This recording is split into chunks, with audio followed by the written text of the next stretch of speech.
Hey there, everybody. This is Rant with a Purpose, and I know you have heard me mention CAFO, the Concorona Alliance Foundation. So I have here with me Dr. Jewel Milligo, um, but the English way when we talk, we see the S at the end and we call him Jules. He goes by both, but his real name is Jules, like pronounce it the French way. Jewel, would you mind just kind of talking to us about CAFO and what is it all about?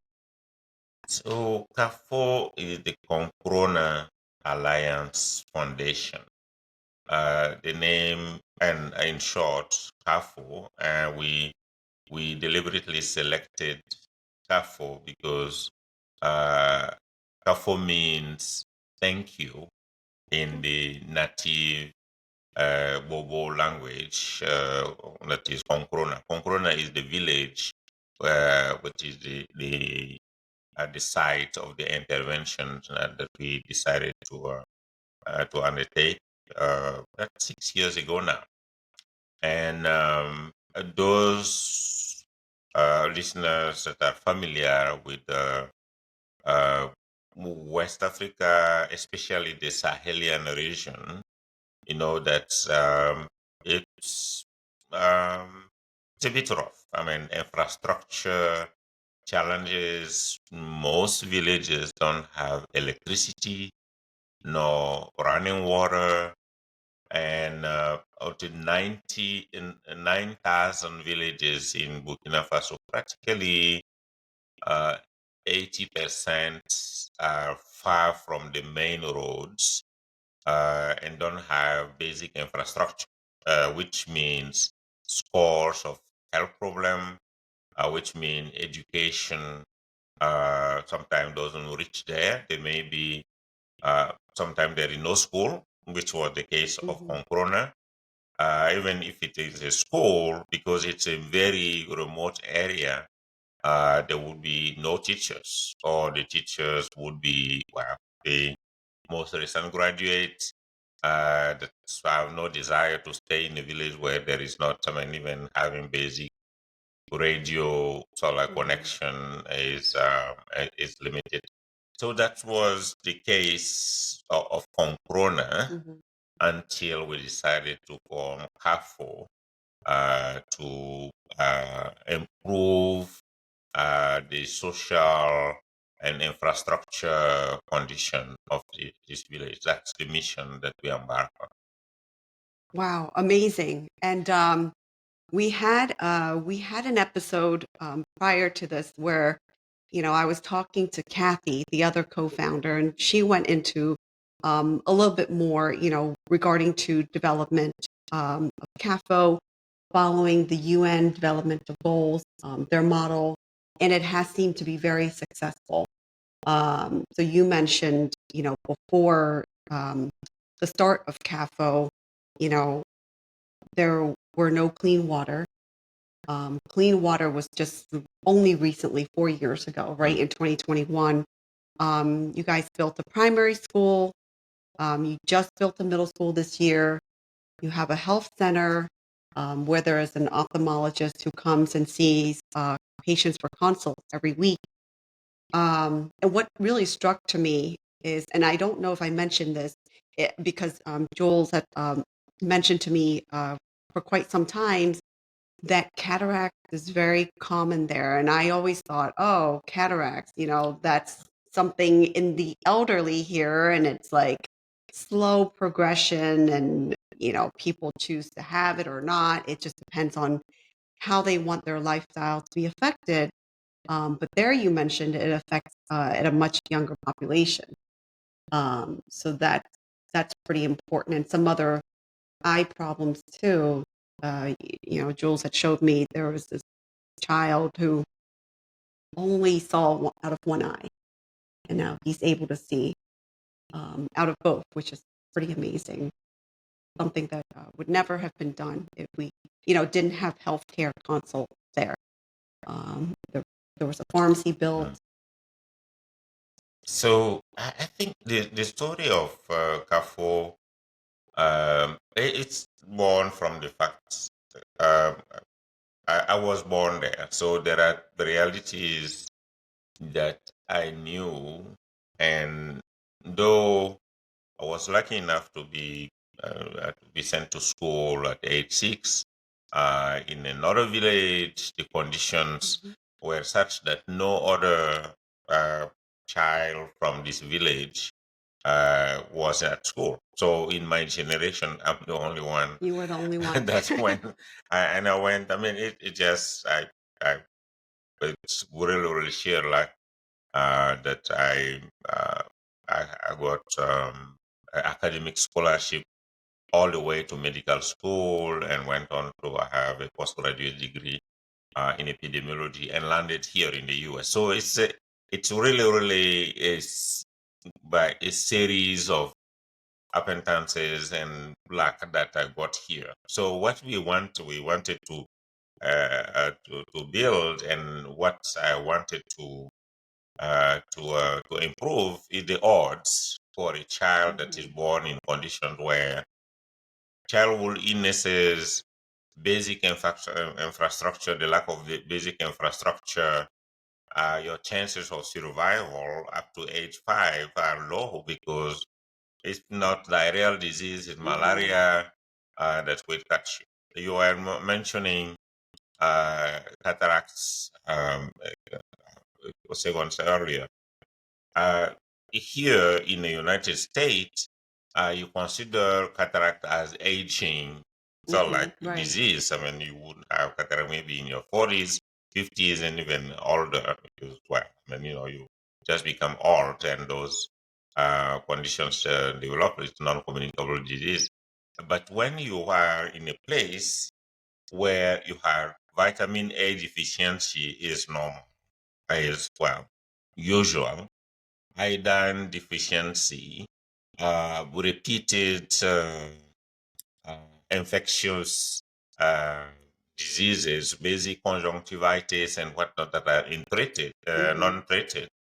So you develop some diseases that are that you wouldn't see in places where you have basic healthcare, Mhm. high checkups, all organ checkup by the time you are born, from the Apgar score when you are born. I mean, all the way. I mean, so nobody really would question child survival is just unless you are born with congenital abnormalities, which sometimes can be detected even before you are Yeah. born. Yep. Uh, Really, people wouldn't question. I mean, when I came here more than 20 years ago now, one of the social um uh, activity that was surprising to me was like baby showers. I was like, the baby is not born yet, and you are celebrating, because I came Yeah. from an environment where you don't assume that you will have an actual baby, Mhm. live baby, until actually you see it coming out and cries and etc. that it's alive. And the other thing is that up to 1 week and beyond, sometimes you still are in those uncertain zone Mhm. where the child might die. So there is no culture of baby shower.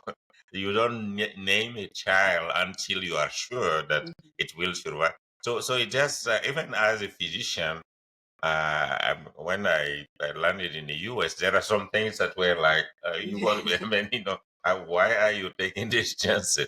So it's just like these little social cultural things that shows out the big difference between Mhm. the one that you have between a place where indeed you can plan for a pregnancy, deliver for the baby, even set up a college fund, when when it is still a baby, because you anticipate that normally it will grow up and Right. you can sort of like prepare already for college. I mean, when it is a baby.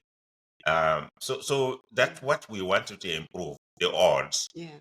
by having a primary healthcare center, which with essential medicine, a basic pharmacy that contains malaria treatment drugs, essential diarrheal, I mean, like oral rehydration salts, these essential medicines that really we can change the survival rate from practically very little, I mean, to 90%, etc. And this center, the primary healthcare center, was opened in December 2022. And since then, practically child mortality has collapsed. I mean, the Amazing. babies born are alive. And when I go there, I have like 1 year old, 2 year old mothers coming to say, my baby is alive because of the health center, because there is access to healthcare. I could deliver within a few feet from my home. So that's sort of the baby stage. Now, the primary school, we built extra classes from what the government had built like uh, some 25 years ago, and totally in this disrepair, no teacher. Now, after renovating all classes and building new ones, now kids are studying from grade 1 up to grade 6 in classrooms that are spacious, where there is electricity, where there are very few, relatively by Burkina Faso standard, sometimes between 40 and 45 children per classroom, which is a huge Hmm. improvement compared to the 90 to 100 children in a classroom huddled in benches and sometimes sharing only one textbook. Now, every child has a textbook, can go home or can come back to school during the night and just review the coursework and whatnot. And it's totally changed the course of the trajectory in practically since the school was open, I think 2021, we started 2020, 2021, the success rate from Concrona has improved from the being the last school in the district, a district made of 21 villages, to the best school in the district. That's So amazing. it just those changes happen. I wouldn't say overnight, but I mean, you are talking the course of 2 to 3 years, totally changes, Hmm. changing the life in the village. And so the other improvement that we brought was uh, building wells, digging after 100 meters underground and having water towers powered by solar panels, relatively by the local standard, very expensive. The government wouldn't do it, the community couldn't afford. We are talking installation that are between 15 and 20,000 dollar, and it totally changes the access to clean water. Hmm. Now, in Concrona, you have access to water that is actually from a tap, and we test regularly for E. coli, Hmm. and practically the water is purer than in a capital city because there is no chemicals in it, and the water from deep naps underground, and waterborne diseases practically disappear. I mean, it's a transformation that you have practically from one day to another. It changes the picture. And I think you uncovered a lot. It went from, you're talking childhood mortality, which also includes maternal mortality as well, um, to schooling, education. I truly believe that education really is the key to reducing poverty and overcoming that barrier that the village has. And then you're talking clean water, which translate into, decreasing waterborne illnesses, also decreasing um, mortality that is unnecessary, right? Like you don't these are the diseases that we don't die Yeah, from that are in the preventable. yeah, very preventable. You're talking about the health center, like very preventable basic things that we utilize here as for either preventative care or supportive care if somebody has, you know, undergo like an illness with E. coli, Ebola, stuff like that. Like you don't necessarily have to die from it. So that's really amazing. I feel like the impact that you have is so immediate, and in a way, it's rewarding for to be able to see just the changes in that funding, happen in this lifetime. It's amazing with the turnaround, and for you, I know this is a personal mission because it has affected you know you personally. You've witnessed uh, your your family, like your mother losing her children, and you kind of witnessed firsthand of what it's like to live there. Um, yeah, would Yes.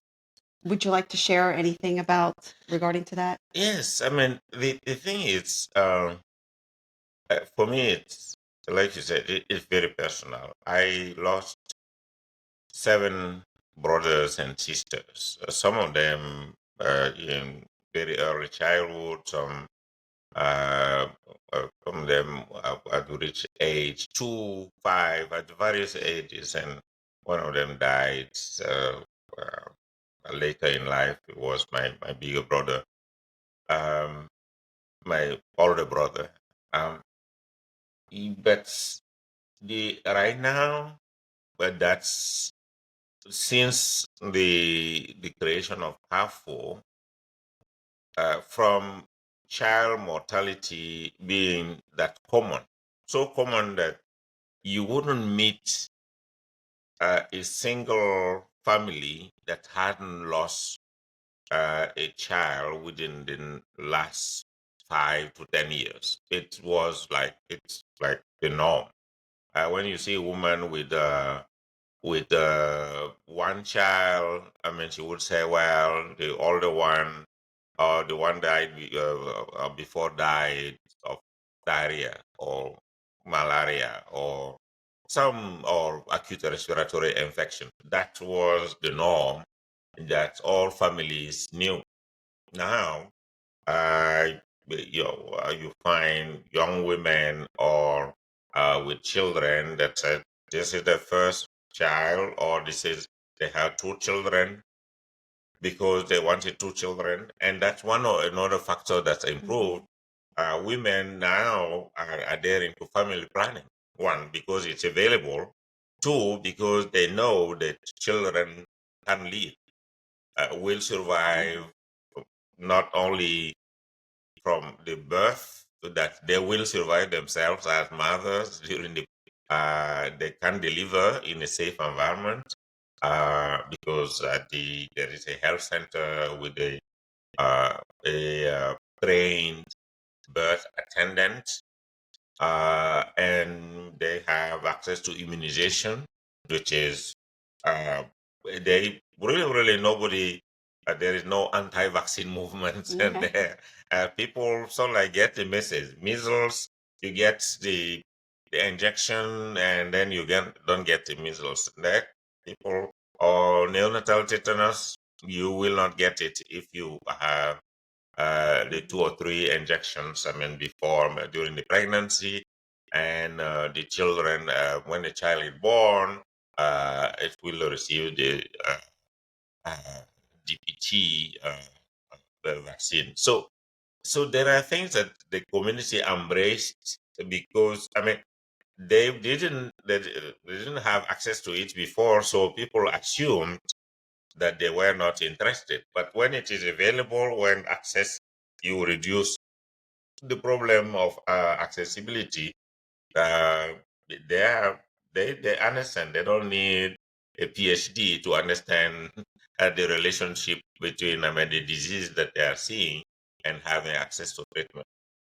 So yes, it has become something that we obviously, um, the message I want to convey is, I'm not rich. I mean, not by Mhm. by the U.S. standard, and the CAFO supporters and sponsors, people who are donating. Some I've chose to donate like $50 per month. Some are one time, and it's $500 or 200 or something.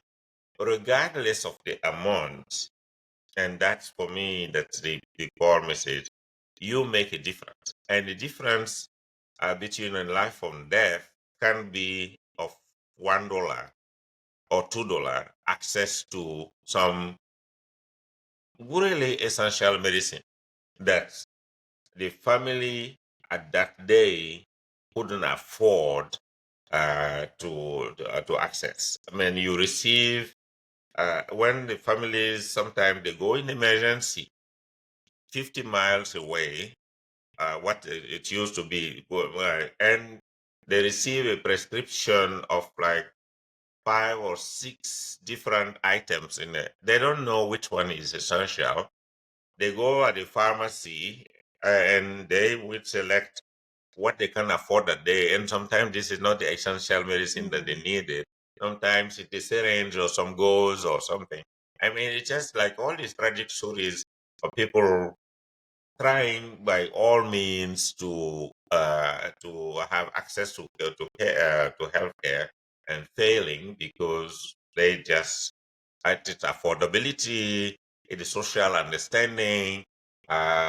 When they reach these health centers in these big cities, they don't speak the language, they are treated poorly, and and they don't make it. But now it's in a village. Mhm. The nurses that they have, most of the time they speak the same language, or the language they have at least one language in common. And it's in that region of Africa, most people speak 2 or 3 different dialects and whatnot. So the chances are there is no communication barrier. And explaining to them, and what I have seen, the nurses and auxiliaries that are in the village, there are 5 of them. They are all very committed, excellent bedside manners, and the village is so grateful, to them, because when they come, they feel they are close to them. Mhm. They are not foreigners anymore. They are part of the fabric of the village. So that this social transformation just happened in the last, practically in this 3 4 years time. And for me, it's always when I go there, I try to go there once a year to oversee the work, and it's always very emotional because I see the change.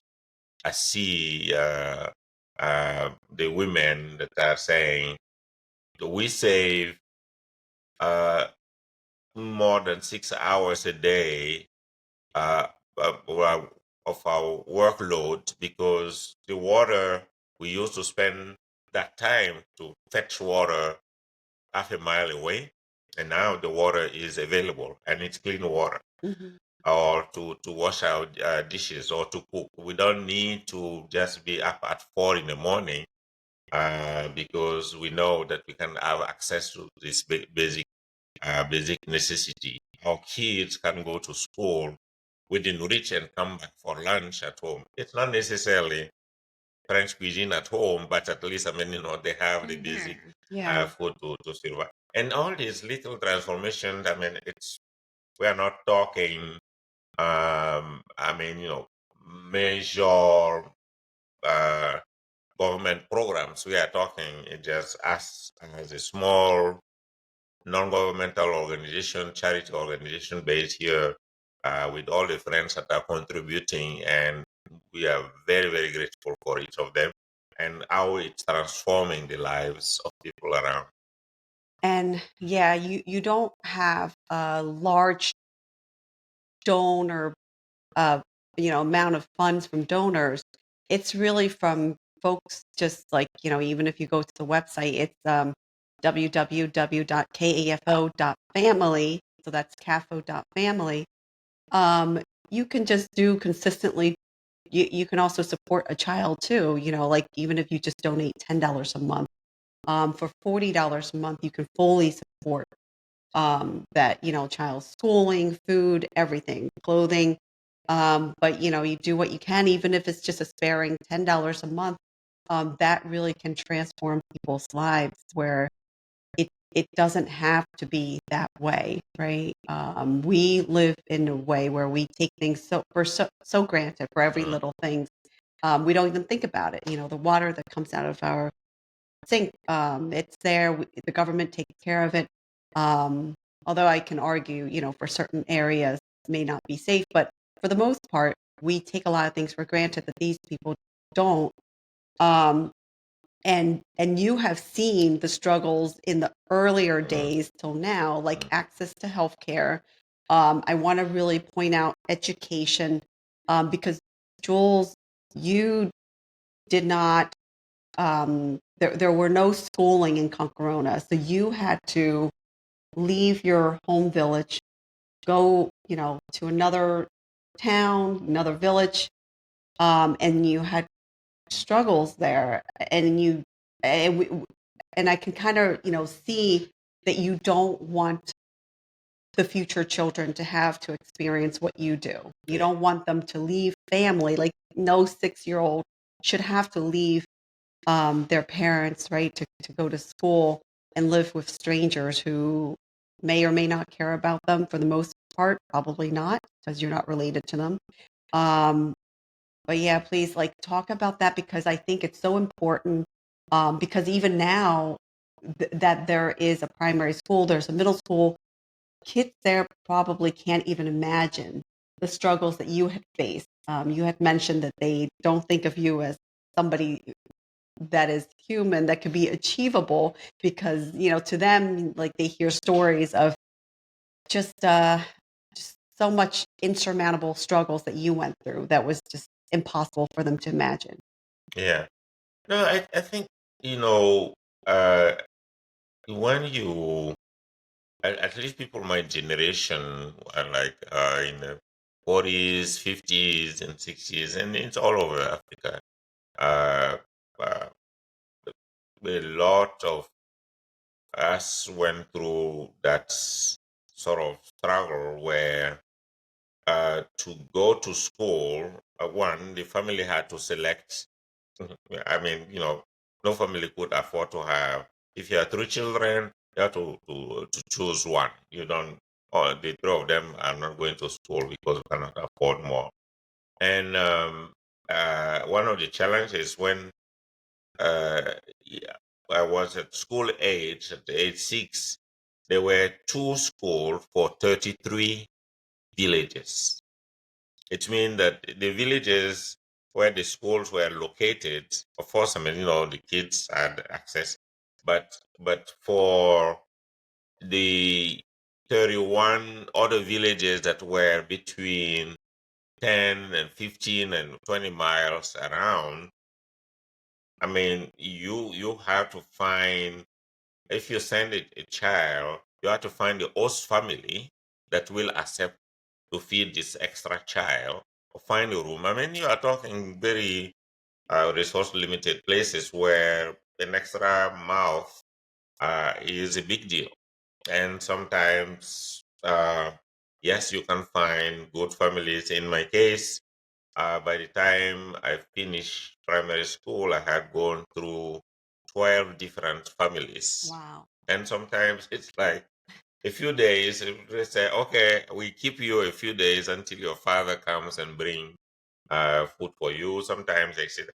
So I just like by between the age of 6 and 12, 13, I've experienced a lot of time homelessness. I mean, sleeping literally under a tree, sometimes raining, and feeding yourself with wild berries and, little lizard that you catch and this sort of thing. So this story is like harrowing uh, for even the kids of Konkrona. At that time, no other family than my father would want to put their children under the store of grain and said my own mother would say, I'm alive and my child is like an orphan. I mean, and she was crying all the time, not wanting me to go back to school. So this is not the I just this is what I want to prevent. I want to not prevent completely. Of course, I mean there are individual issues with each family, but at least remove this basic infrastructure access challenge. Now, even with a school uh, accessible within feet away from the family, a home, hearts, and there are still challenges. I mean, some families don't have enough food for I mean or the parents are struggling and not just there is no home support Mhm. for homework Yeah. because you speak or you learn in French at school and then you come back in the community you speak another language, so there are some sort of like the social barriers, and of course, I mean, by the time you reach the middle school age, there are other type of barriers. But at least with since we created CAFO and we started intervening, we are reducing these barriers.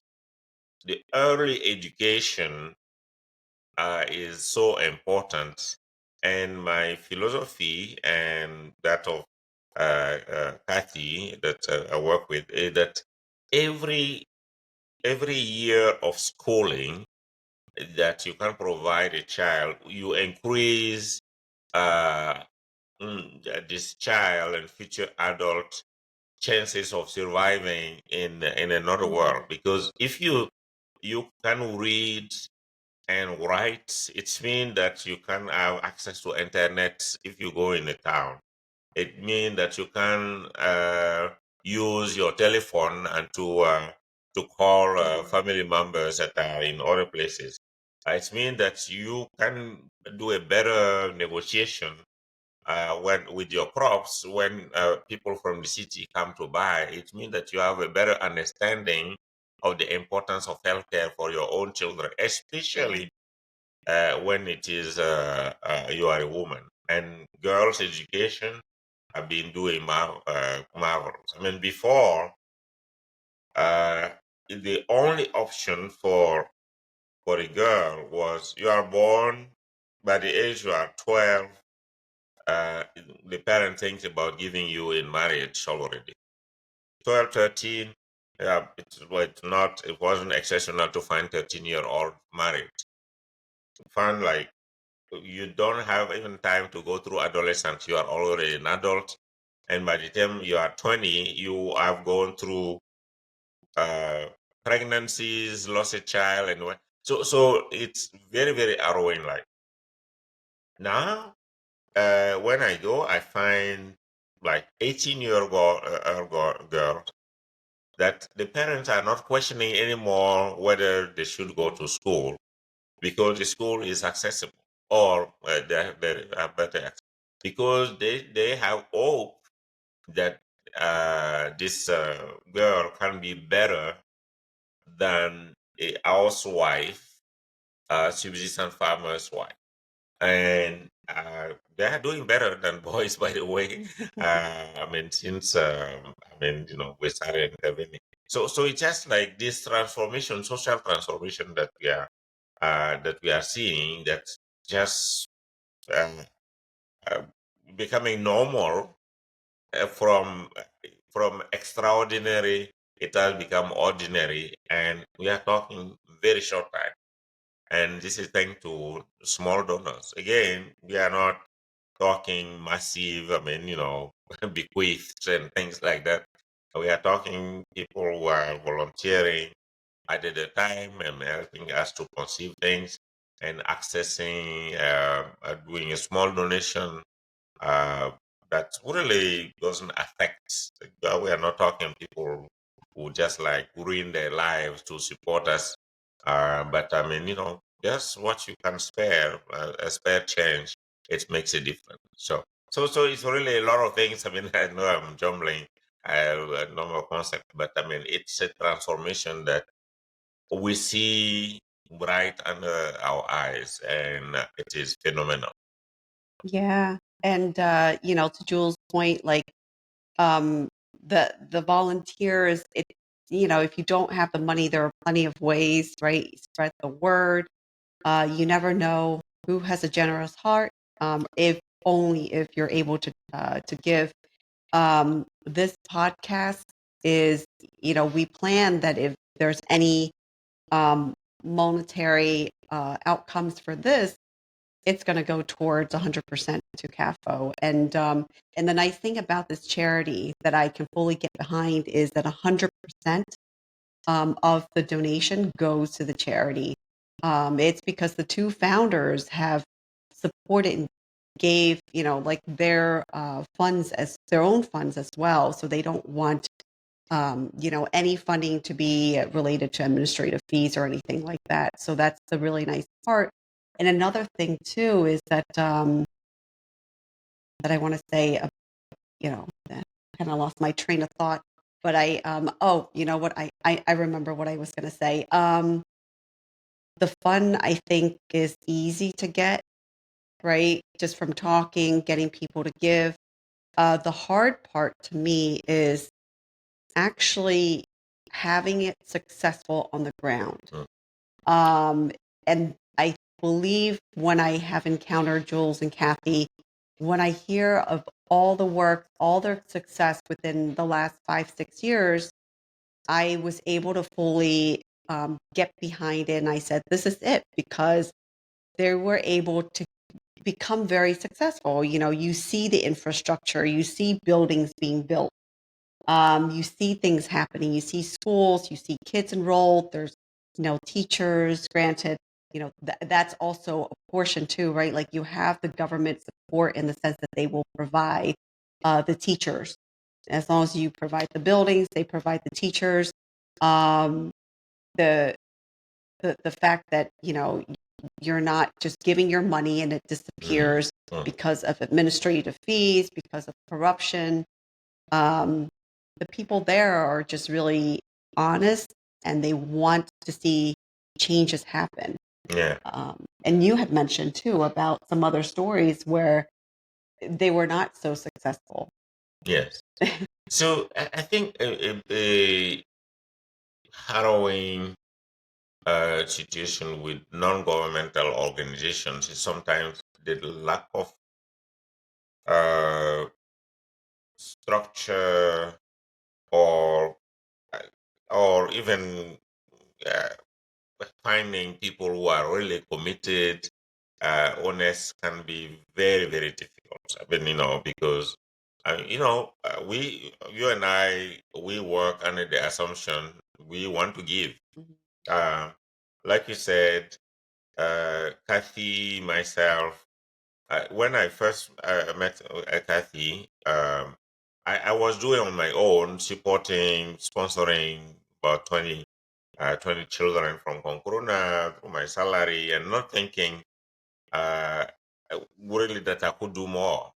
And the idea that Kathy brought, she was able to think, wait a minute, you are doing that for 20 kids. What if you Yeah. were able to support, if we were able to create a structure that is a charity organization, and invite people to donate to the organization and get a tax break? I mean, I said, I consulted lawyers, I consulted financial advisors from Merrill Lynch, and I mean, people who know this, who I assume knew, but they said, no, the activities are happening in Africa, you cannot do it. And Kathy was able to really, she checked, and she was able to find the mechanism.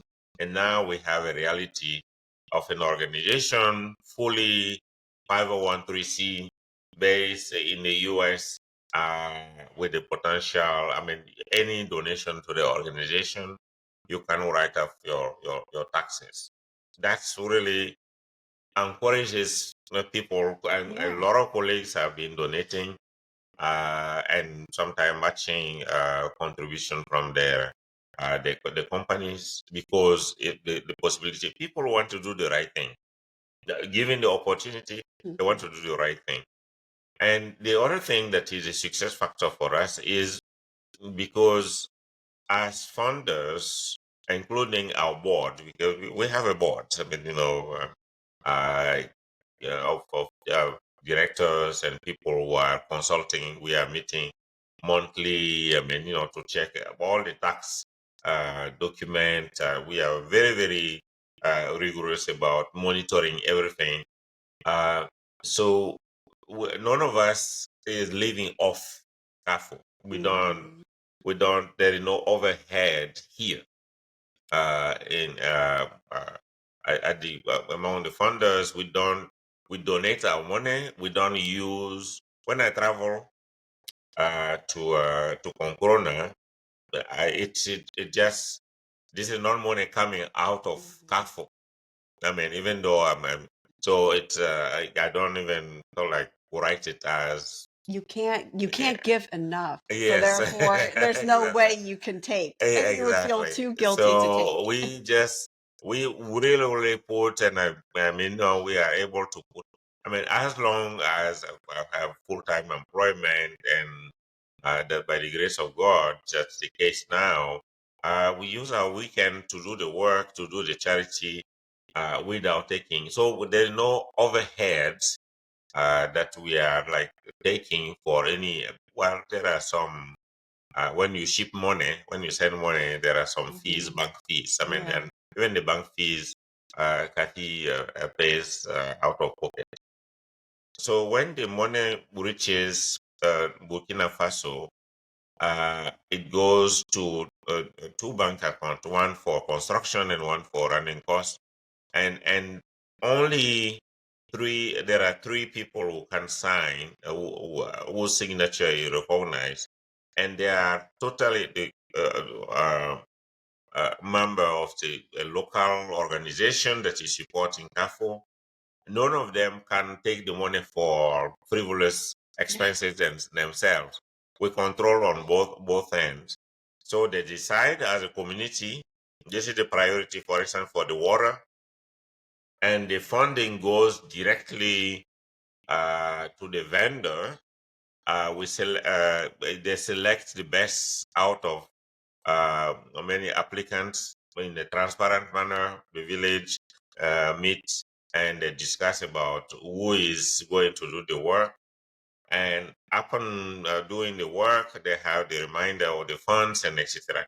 So the control mechanism all the way, there is no sort of like lost something, I mean, to administrative fees or corruption, so like Mhm. Yeah. money, which is very, very difficult when you are working in the NGO world. And the common setup of a non-governmental organization from here in the USA is that if you collect, you receive $100,000, the likelihood that you are going to have anything done, you have to spend $75,000 here in the US.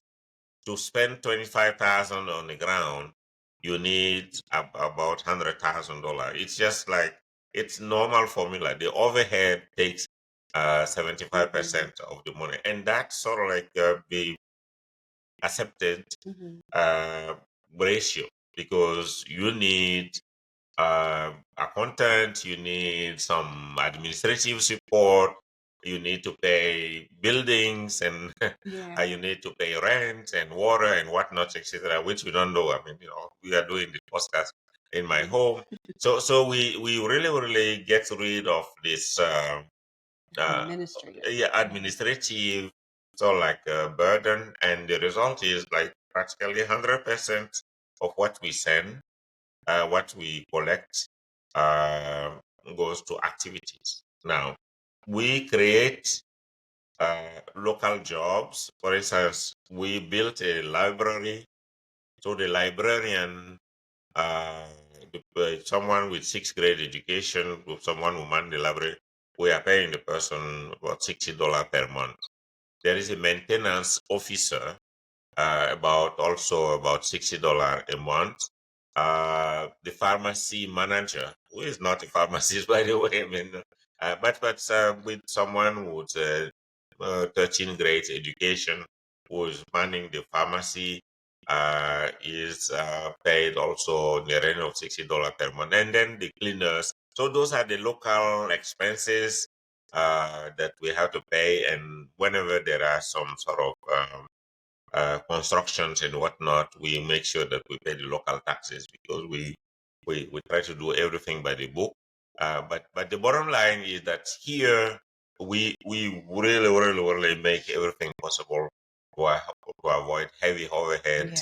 Yeah. So the money that we collect, the support that we receive from sponsors, that we don't waste it. I mean, every dollar literally so like is likely to reach the spot where it's supposed to be. And I want to mention something I don't know if you may or may not have heard, but all this sounds very interesting, and hopefully Concorona will get internet very soon. That's also one of the makes in the making because having internet connection, being connected to other parts of the world, it's so important. And also, good for kids, for folks to learn technology and things that are available, right? I know sometimes people may have that mindset, well, y- these people survive fine under these circumstances. Now we're just kind of bringing in the modern day medicine, modern world stuff. But hey, at the end of the day, would you like to live like that, or would you like to live the way you are right now? And I can say that I want to be comfortable, right? Like if there are things available for me to be healthy, for me to gain knowledge, I would want that for myself, for my children as well. So that is what we're looking for, to help with CAFO. But everything is very intentional, thoughtful in the way it's proceeded. Always you guys go in and ask the community what their needs are, and it seems like they do want internet. They are willing to pay the $300 a month fee after the initial setup and everything. So it's 300 for the whole village to get internet access. Um, and and what Kathy and I were just talking a few days ago was that we do want in the future to engage the people in the village in this podcast. So you'll get a chance to see life in Concorona. So that I think that will be really amazing. I myself have not been there. Jules have been there. Kathy has not been there, even though she's been to other parts of Africa. But I think that will be really exciting. So stay tuned. Um, and like we said, the donation, it just means a lot to these folks, and we are creating a sustainable future for this village. And I think it was you that mentioned that it is the forward looking is that it's going to be the next New York City, right? Because there are folks from other villages coming for healthcare, from other villages, seeking education for their children too, for in Concorona. So Concorona is going to be very sustainable. I can foresee for the future. Amazing. Yeah, I think I mean, decision question is always on everybody's mind. I mean, like you said at the beginning, we are following the template of the United Nations Sustainable Development Goals, SDG. I mean, so when you put something in place, it has to be able to to live beyond not only your own capacity to support, but beyond your own life. That's why, for instance, when we put the water installations in place, it's powered by solar panel and these sort of things. So the cost of a repair of in case it breaks down, Mhm. the villages they don't get they agreed on some sort of small amount. It's the equivalent of few cents to have a bucket of water, and you can have so many gallons of water collected at less than it's like the equivalent of 50 cents. All the villages, when they collect water, they give this 50 cents, and it goes into common pots that is reserved for potential breakdown in the water installation. The school, the parent teacher association, they contribute for the cleaning, security guards, and of course, I mean, as they are encouraged to see the kids succeeding, they are more and more willing to pay the tuition. There is a small tuition that the government asks them to pay, so that I mean, with or without us, in the coming years, the school will continue. The health center, the essential medicines, oral rehydration salts, malaria drugs. I mean, everything that is in the WHO, World Health Organization, essential medicines list. It's defined by the government. It is Mhm. defined by the government. And the purchase of this medicine, we started with the seed fund equivalent of 2,000 or $2,500. And since then, the renewal of these medicines is totally autonomous now. Wow. It's happening. I don't. It's on its own. It's on its own. That's It it. has been Yeah. rolling. I mean, Amazing. because the villagers don't hesitate to pay. Sometimes, I mean, they just out to borrow from the rest of the family. In small villages like that, nobody is actually rich, but nobody is actually too poor because the solidarity Mhm. plays. I mean, even when you see somebody that looks totally destitute, there is a cousin, there is a nephew, there is some sort of uncle somewhere that can bail them. And that's sort of like the solidarity plays out to support when there is a need in the village. Someone has some, the equivalent of 4, 5, 6 or beyond a dollar to pay. The community sort of like get together, which is one of the challenges that you have when you go. Someone takes their relative and goes in a big city. You don't have the social Mhm. assurance. You don't Yeah. have this social safety net. People don't have health insurance. They have social insurance. So the fact, I mean, having access to healthcare, sometimes it boils down to that you have the social infrastructure to support you when you need a baby delivery.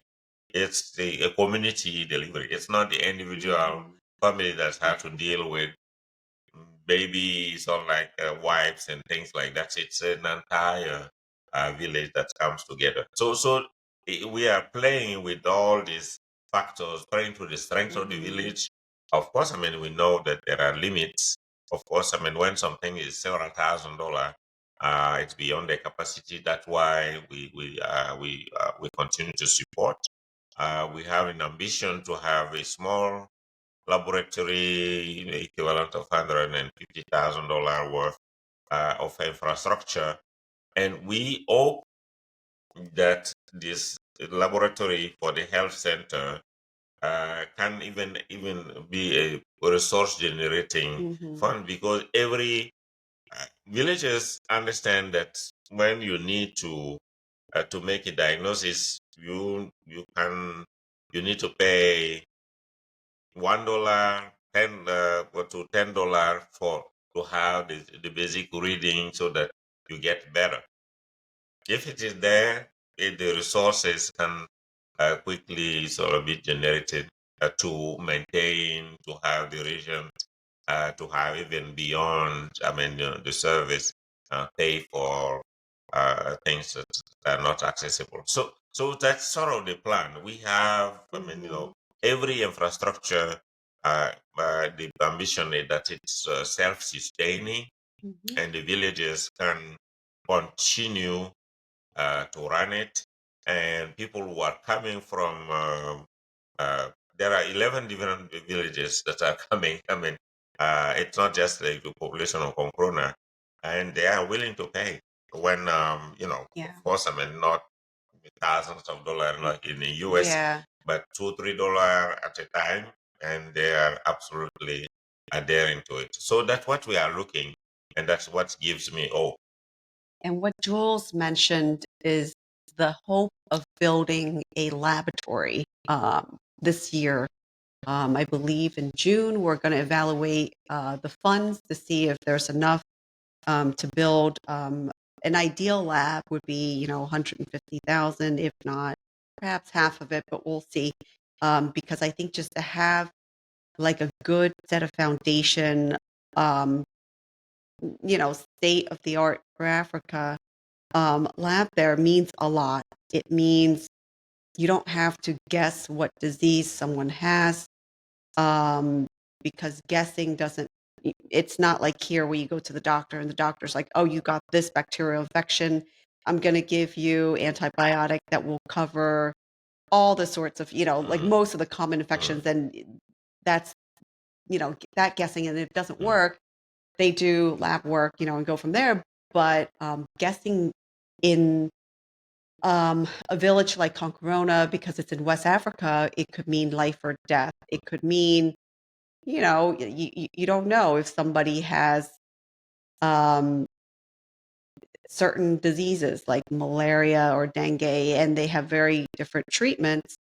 It could mean if you guessed wrong, they could die. Um, Another thing that I think when I think of a lab is because, not necessarily Burkina Faso, but it's in West Africa, and some of the nations more closer to the coastal area. Um, that's where some of these deadly new pathogens come from. mm, Like if you think about Ebola, Marburg virus, it could mean that could be the prevention of new diseases that could spread to the rest of the world. mm, So not only we're protecting this small village, because sometimes people might think, well, it's just a small village. It has nothing to do with me. I'm all the way here in America, or I'm in Europe, like it's never going to reach me, but never say never, mm. because we travel by planes, Yeah. like we have very easy ways to travel, and people do it all the time, every single day. Um, Protecting somebody means protecting us as well, all of us. So, when you say education, that's the uplift from poverty. How does that protect somebody who lives in America? Well, you had, briefly mentioned, and I believe it as well, when you educate people and where they're able to provide their source of income for themselves, they're less swayed to go into, um, you know, the gang violence Mm, of, like terrorist activities, right? That just kind of spill on hatred for America or other Western countries. So in a way, it is a way to do security for ourselves, right? Like and that's why a lot of the funding programs that go to third world countries, um, in the end, that's the ultimate goal, is to really protect ourselves, protect everybody by just uplifting and developing these poor nations. yeah. No, I'm glad you mentioned the issue of global security, uh, and global health security is a good example. So if you have And the story of Ebola or Marburg or any of these febrile illnesses is very typical. It starts small. One case Mhm. mistaken for malaria at the beginning because that's the most tend to be the most common diagnosis or by a nurse in a remote village. And then after a week, 2 weeks, and oops, I mean, health workers start dying, then people realize this probably is not malaria. Mhm. By the time it's too late, it started spreading, and whether the massive Ebola outbreak in 2014 that happened in West Africa, it was like unknown. People didn't have a notion of Ebola in West Africa. It was Mhm. some Central Africa and East Africa, so like type of disease until and it was there. So the delay of diagnosis it's really means life or death, Mhm. literally not just the individual but the risk of spread. And when it happens, the family would travel immediately Yeah. or send the sick person to a major hospital when they are not handling it. And by the time the diagnosis is established, you are talking sometimes weeks, Mhm. if not even months, because you realize.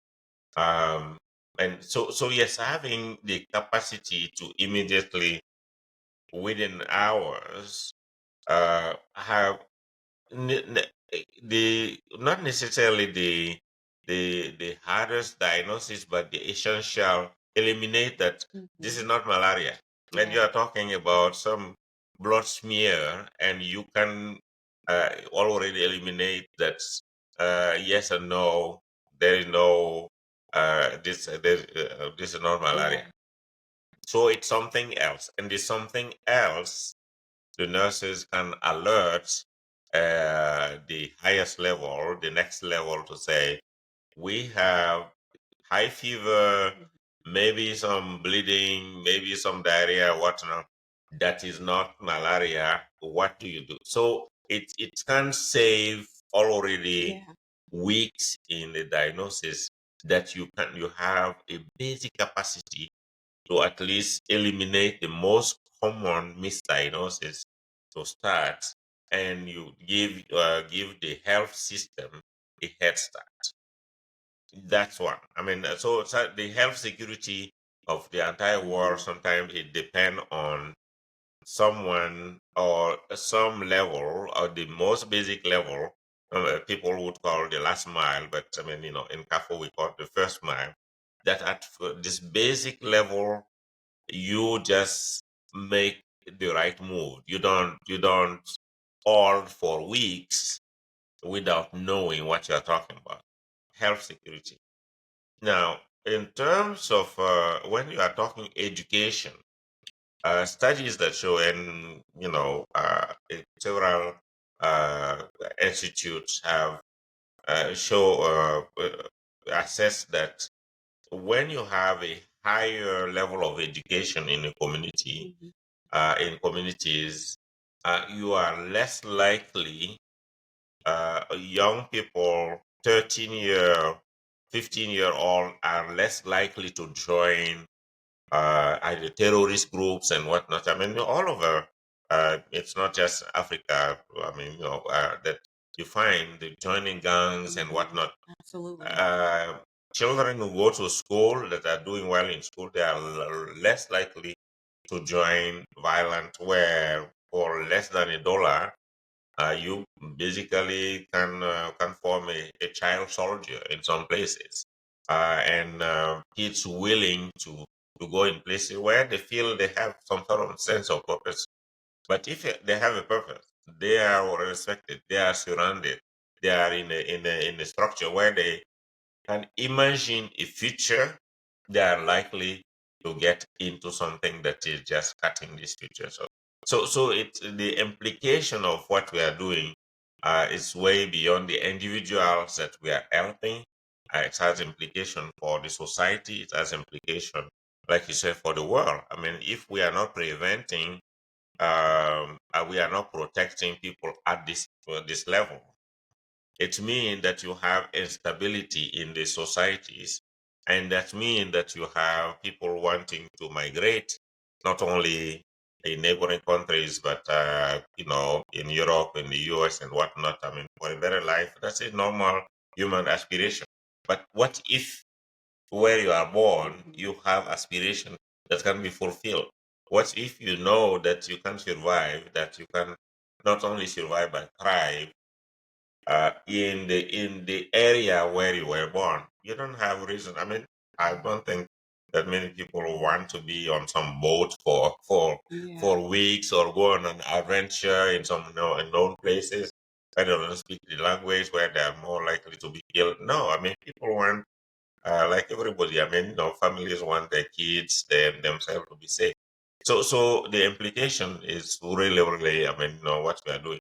Now, I don't want to say careful solve all these issues, but what we are hoping is that we, in our small way, are contributing to global health security, to global security altogether, and just empowering local communities. Yeah. And that rural community support, I believe it's a very, very important step for all of us, really. I mean, to improve lives all over the world. Yeah. Empowering one village at a time.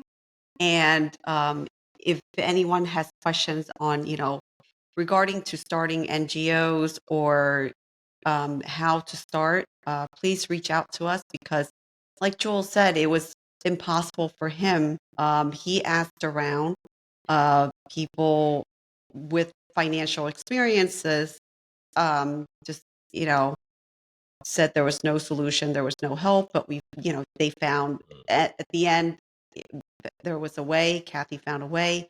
So that is probably why I haven't really heard of a lot of charities Mm, for Africa. Like if I were just hearing people say, "Oh, donate to me and I'll give it personally," I'm likely less likely to trust, right? Unless if I really know that person, rather than if it comes from a nonprofit organization like CAFO here.